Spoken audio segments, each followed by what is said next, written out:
महाराज दशरथ जी की धर्म की राजधानी श्री अवध, जहाँ 3 महारानियों के साथ बहुत आनंद का जीवन महाराज जी रहे, लेकिन एक अभाव महाराज को खलता है, मेरे राज्य का कोई उत्तराधिकारी नहीं। दिन रात रोते हैं। तो एक दिन भगवान ने स्वप्न में कहा, राजन मैं केवल यहाँ बैठकर रोने से नहीं मिलता। तो बोले, मैं गुरु कृपा से मिलता हूँ, और जब तक तुम गुरु के द्वार पर जाकर माथा नहीं टेकोगे तब तक मैं तुम्हारे राजद्वार पर आ ही नहीं सकता, सीधे गुरु के द्वार पर। और गुरु ग्रह गयऊ तुरत मही पाला, चरण लाग कर विनय विजय। भगवान के भवन का रास्ता गुरु के द्वार से जाता है। इसलिए आपको मालूम है, जितने हमारे सरदार बंधु हैं उन्होंने मंदिर का नाम ही गुरुद्वारा रख लिया है, चूँकि भगवान के भवन का मार्ग गुरु के द्वार से जाता है। प्रातःकाल का समय वशिष्ठ जी संध्या वंदन करके उठे ही थे, और जाते ही दशरथ जी ने इतना रोना शुरू किया, चरण लाग कर विनय विषाद, निज दुख सुख सब गुरु ही सुनाए। गुरुदेव आपके रहते मेरे जीवन में अभाव ही अभाव, मेरे भवन में अंधकार ही अंधकार। क्या मेरा उत्तराधिकारी प्रकट नहीं होगा? क्या मेरी महारानियों की गोद सोने की सोनी रह जाएगी? क्या मेरे महल के दीपक मेरे साथ बुझा दिए जाएंगे? क्या मेरी लाश हाय हाय करके उठाई जाएगी? बहुत रोए, बहुत रोए। गुरुजी ने दोनों हाथ राजा के शीश पर रख दिए। राजन धैर्य रखो, धरऊ धीर, धीर रखो, क्योंकि तुम्हारे यहाँ रघुवीर आने वाले, और तुम एक एक पुत्र नहीं 4-4 पुत्रों के पिता बनने का सौभाग्य प्राप्त करोगे। धरऊ धीर होयई सुत चारी। तो दशरथ जी तो और रोने लगे, गुरुजी संतान कैसे होगी? बोले क्यों? बोले मेरी रानियों को तो ऋतु धर्म बंद हो चुका है, संतान कैसे आएगी? गुरुजी ने कहा, क्रिया से नहीं आएगी, कृपा से आएगी। अब ये तुम्हारे प्रयास से नहीं आएगी, प्रयास तो तुमने कितनी बार किया होगा, ये प्रसाद के रूप में आएगी। कैसे आएगी? बोले पुत्र कामेष्टि यज्ञ करना पड़ेगा, उससे आएगी। बोले महाराज व्यवस्था बताइए, मुझे क्या करना? वशिष्ठ जी ने कहा, मैं नहीं कर सकता। कौन कर सकता? बोले भारतवर्ष में एकमेव ऋषि है, श्रृंगी ऋषि, वही इस यज्ञ को करना जानते। महाराज वे तो कोई आते जाते नहीं है, वो आएंगे कैसे? बोले अब तुमको चिंता करने की आवश्यकता नहीं, अब जिम्मेदारी गुरु के पास है, तुम चैन से सो। देखो गुरु की महिमा है, शिष्य चैन से सोता है, गुरु उसके लिए जाकर दिन रात अनुष्ठान करता है कि राजा के यहाँ पुत्र प्राप्ति हो। और वशिष्ठ जी के बुलावे पर श्रृंगी ऋषि वशिष्ठ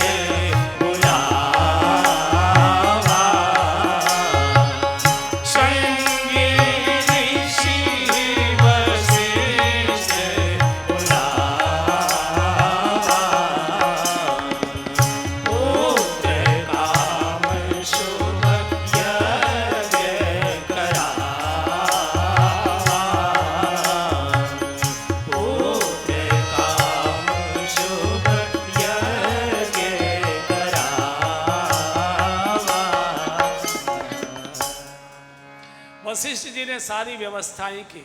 श्रृंगी ऋषि का शुभागमन हुआ, अयोध्या में मंगल शकुन होने लगे, सरयू के किनारे यज्ञ वेदिका तैयार हुई है।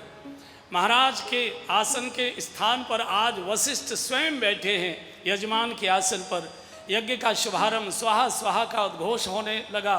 यज्ञ की लपटें आकाश मंडल को स्पर्श करने लगी, और जैसे जैसे यज्ञ पूर्णाहुति की ओर जा रहा है, माताओं के वामांग फड़कने लगे, महाराज के दायांग फड़कने लगे, पूरे वातावरण में आनंद छा गया। और जैसे ही ओम सर्ववै पूर्णत्वं स्वाहा, ओम पूर्णमदः पूर्णमिदं पूर्णात् पूर्णमुदच्यते पूर्णस्य पूर्णमादाय पूर्णमेवावशिष्यति। जैसे ही पूर्णाहुति अर्पित की गई, यज्ञ नारायण स्वयं प्रकट हो गए सशरीर। बोलिए यज्ञ नारायण भगवान की। हाथ में पायस प्रसाद लीजिए वशिष्ठ जी, आपके मनोरथ पूर्ण हुए। वशिष्ठ जी ने वो खीर का प्रसाद दशरथ जी के हाथ में दिया। राजन प्रसन्न मन से प्रसाद रानियों में वितरण करो। प्रसाद का अर्थ ही है जो प्रसन्नता प्रदान करे, उसी को प्रसाद कहते हैं। आज नाचते हुए मन से महाराज भवन में आए हैं। तीनों रानियां स्नान किए, व्रत किए बैठी है। आज कोई जल भी नहीं उन्होंने स्पर्श किया है, पवित्र मन से प्रसाद लिया। आधा भाग कौशल्या जी को, आधे का आधा कैकेयी जी को, और आधे के 2 हिस्से किए। एक हिस्सा कौशल्या जी के हाथ पर रखा, एक हिस्सा कैकेयी जी के हाथ पर रखा।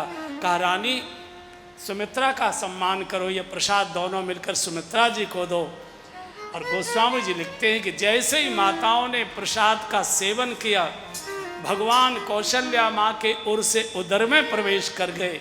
गोस्वामी जी लिखते हैं कि जा दिन ते हरि गर्भ ही आए, जा दिन ते हरि गर्भ ही आए, सकल लोक सुख संपत्ति छाए, सकल लोक सुख संपत्ति छाए, मंदिर महसर राज ही रानी, मंदिर महसर राज ही रानी, शोभाशील तेज की खानी,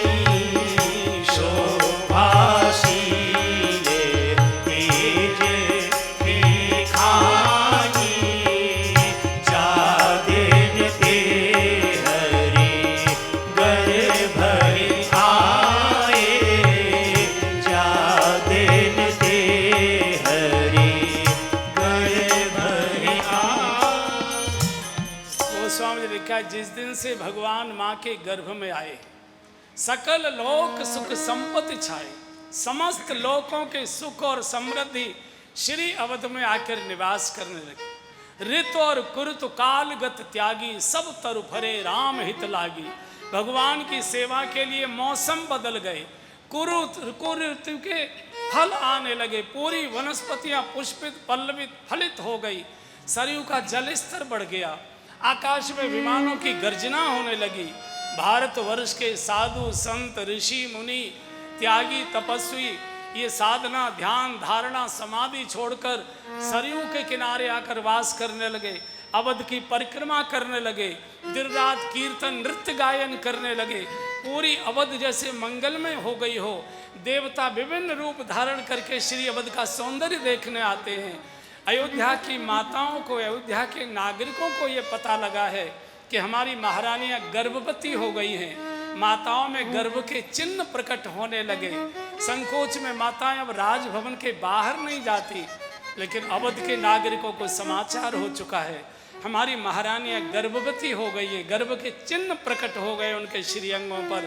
पूरी अयोध्या के अंदर मंगल अनुष्ठान होने लगे।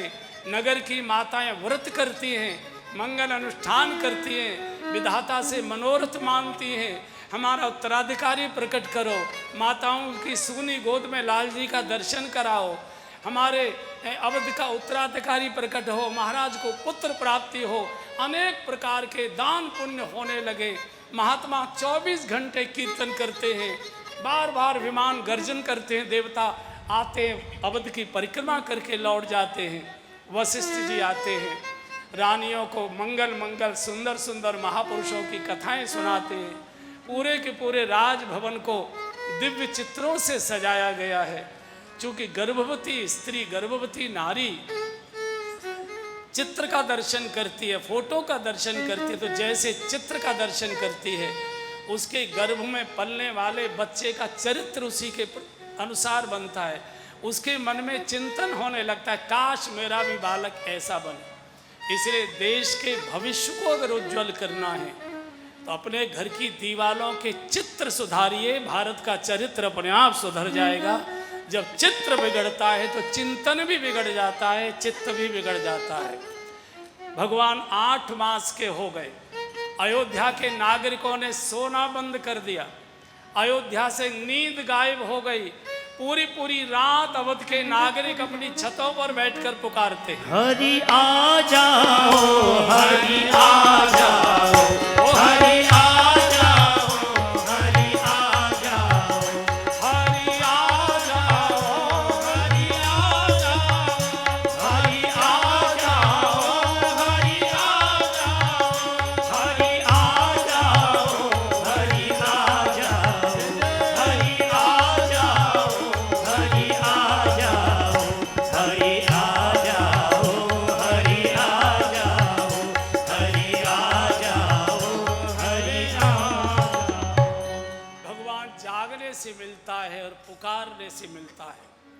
समय बढ़ते जा रहा है, 8वां मास पूर्ण हुआ, 9वां मास पूर्ण हुआ, 10वां मास पूर्ण हुआ, 11वां मास पूर्ण हुआ और अब गोस्वामी जी घोषणा कर रहे हैं, जोग लगन ग्रह बार तिथि सकल भय अनुकूल, चर और अचर हरजुत राम जन्म सुखमूल। गोस्वामी जी ने घोषित कर दिया, नवमी तिथि मधुमास पुनीता रामा हो रामा, नवमी तिथि मधुमास पुनीता रामा हो रामा, शुक्ल पक्ष अभिजित हरि प्रीता रामा हो रामा, शुक्ल पक्ष अभिजित हरि प्रीता रामा हो रामा, मध्य दिवस अति शीतल धामा हो रामा, रामा मध्य दिवस अति शीतल धामा हो रामा, रामा पावन काल लोक वेशामा रामा हो रामा, पावन काल लोक वेशामा रामा हो रामा, नवमी तिथि मधुमास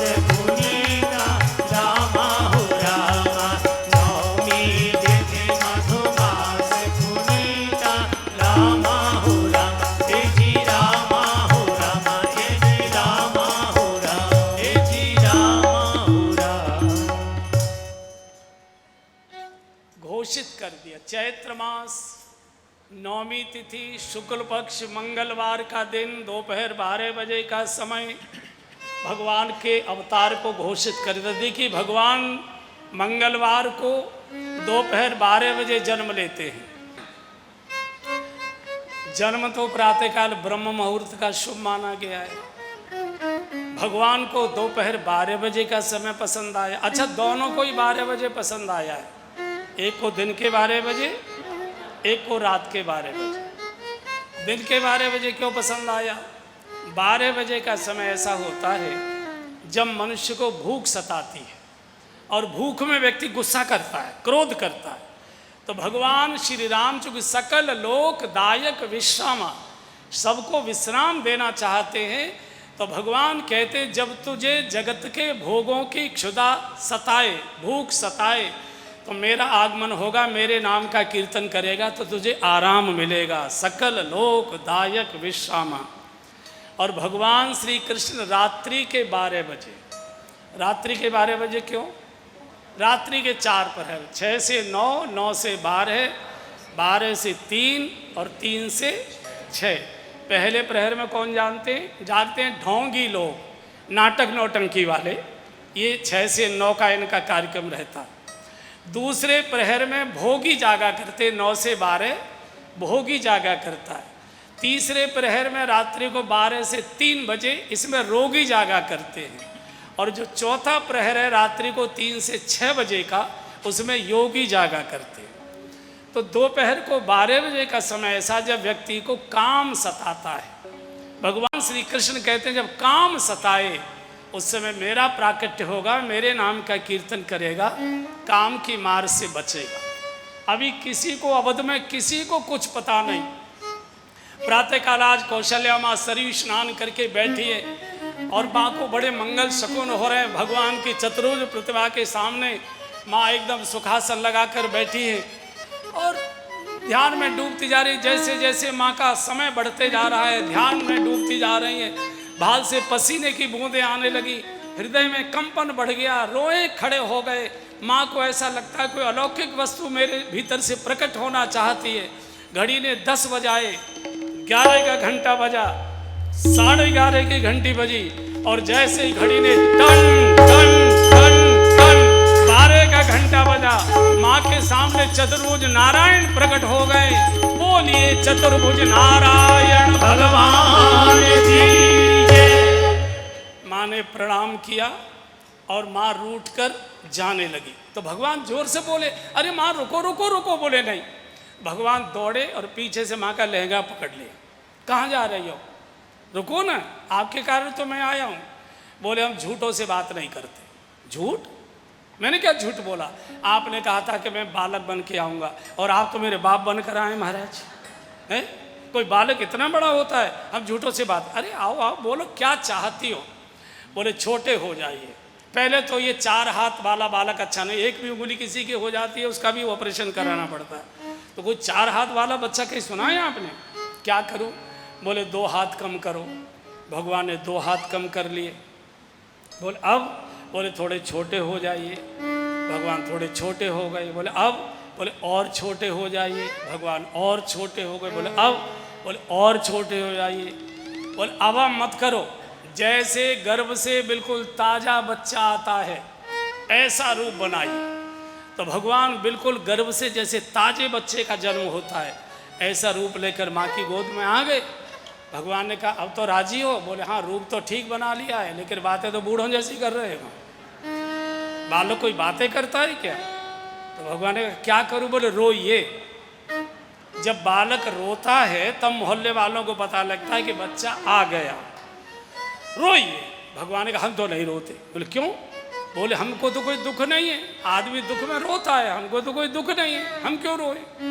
माँ ने कहा भगवान अपने दुख में तो दुनिया रोया करती है, एक अकेले आप ऐसे हो जो दुनिया के दुख में रोया करते हो। जब तक आप नहीं रोओगे तब तक दुनिया का रोना बंद नहीं होगा, आप रोइए। भगवान ने कहा ये तो बड़ी कर्री अटका दी आपने, अब रोना आ नहीं रहा है तो रोए कैसे? अच्छा बोले 1 मिनट का समय दे सकती हो? क्या करोगे? बोले जरा भैंसवाल तक जाना है। बोले जाओ।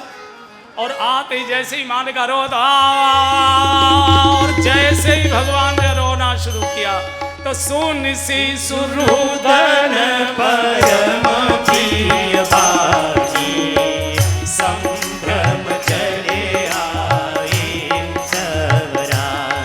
जी सुनी सी सुरुदन परम प्रिय बानी, संभ्रम चले आए सबरा।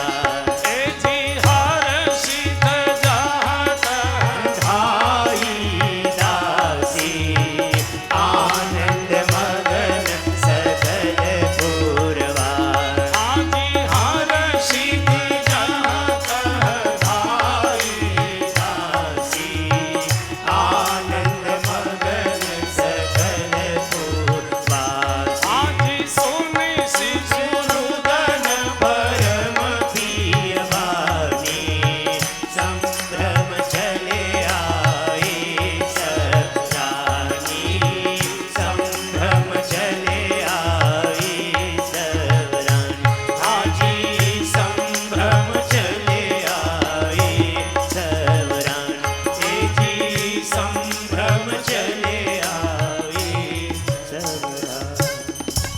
माँ को तो समाधि लग गई। 2 दासियां दौड़ी राजभवन पहुंच गई। महाराज की जय हो, महाराज की जय हो, महाराज बधाई हो, महाराज बधाई हो। अरे कमलाबाई, अरे शांतिबाई, का खबर लाई है? बोले ऐसे ना बताऊंगी महाराज, पहले इनाम दो। अरे बता तो सही। बोले कौशल्या माँ की गोद में सांवले सलोने कुमार प्रकट हुए। इतना सुनना था तो दशरथ पुत्र जन्म सोनिकाना, मानव ब्रह्मानंद समान। दशरथ पुत्र जन्म सोनिकाना, अरे महाराज तो नाचने लगे। सुमंत्र जल्दी बाजे वाले बुलाओ। बाजे बजाओ। आनंद पूरी मन राजा रे कहा बोलाए भला।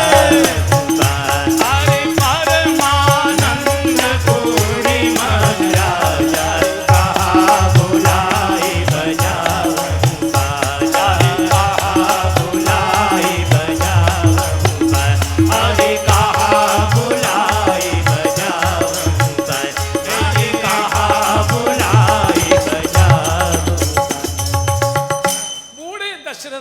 पागलों की तरह नृत्य करने लगे। जितने हार पहने थे सब लुटा दिए। सुमंत्र यहाँ क्या करते हो, जल्दी बाजे वाले बुलाओ। कहाँ बुलाए बजा बहु बाजे। हमको लगता है कि लड़के के होने में तभी से बाजे बजने की प्रथा शुरू हुई। घर में कन्या का जन्म हो जाए, लक्ष्मी जी का अवतार हो जाए, केवल 2 बार तवा खटकाएंगे बस, और सारे घर को सांप सूंघ जाता है, कोई किसी से बोलता नहीं। और जैसे ही अवध में समाचार हुआ कि महाराज को पुत्र प्राप्ति हुई है, पूरी अवध दौड़ पड़ी, राजभवन के द्वार खुल गए। आज कोई राजा नहीं, कोई प्रजा नहीं। आज वशिष्ठ आश्रम जाकर गुरुदेव के चरणों से लिपट पड़े, महाराज आज आपका आशीर्वाद फलित हो गया, आज मुझे आपने अनाथ से सनाथ कर दिया, आज प्रजा मालिक हो गई राजभवन की। दशरथ जी सड़क पर खड़े हैं, गुरुदेव के कारण से मार्ग मिला है। आकाश में देवताओं के विमान गर्जना करते आ गए, पूरे के पूरे अयोध्या के आकाश मंडल पर मंडरा रहे हैं। कौशल्या जी के कक्ष में जब दशरथ जी पहुँचे गुरुदेव के साथ, माँ तो समाधि स्थिति, माँ को तो देह का भान नहीं। भगवान नीलमणि के प्रकाश पुंज के रूप में उछल रहे थे, पैर इधर से उधर को फेंक रहे थे, अभी तक रो रहे थे। और जैसे ही दशरथ जी ने आंख भरकर पुत्र को देखा और पुत्र ने आंख भरकर पिता को देखा, लीला का क्रम उलट गया। भगवान ने मुस्कुराना शुरू कर दिया, दशरथ जी ने भाव में रोना शुरू कर दिया। दशरथ का गुरु जी देखो, बालक अपने पापा जी को पहचान कर कितना मुस्करा रहा है। नंदी मुख श्राद्ध हुआ। इतने में केकई जी के भवन से 1 बेटे का जन्म का समाचार, सुमित्रा जी के भवन से 2 बेटों के जन्म का समाचार, 4 पुत्रों का जन्म समाचार सुनकर दशरथ जी तो एकदम पागलों जैसे हो गए। सारी चक्रवर्ती जो साम्राज्य की मर्यादा थी सब एकदम उतार कर फेंक दी। नागन में नृत्य कर रहे हैं, आकाश के देवता गर्जन कर रहे हैं, नागरिक जोर जोर से पुकार रहे हैं, महाराज दर्शन कराओ, महाराज दर्शन कराओ। तीनों रानियों को एक जगह बुलाया गया।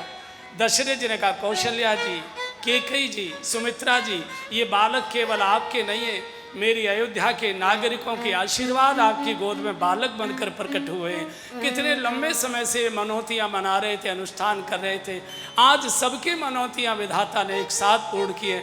सबको दर्शन कराओ, सबके आशीर्वाद बच्चों को दिलाओ। और जैसे ही कौशल्या जी अपने लाल को लेकर, केकई जी अपने लाल को लेकर, सुमित्रा जी अपने दोनों लालों को लेकर आंगन में आई और गोद में 4 लालों को आकाश के देवताओं ने देखा, अवध के नागरिकों ने देखा, सब लोग बोल पड़े, महाराज को बधाई हो, बधाई हो, बधाई हो, बधाई